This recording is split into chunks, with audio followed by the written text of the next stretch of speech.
যুক্তরাষ্ট্রের ফ্লোরিডা থেকে আমি শহীদুল ইসলাম তালুকদার। দর্শক, একটি সুখবর।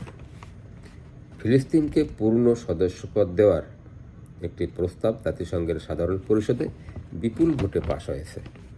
খবরে প্রকাশ, জাতিসংঘের 193টি সদস্যের মধ্যে 143টি সদস্য প্রস্তাবের পক্ষে ভোট দেয়।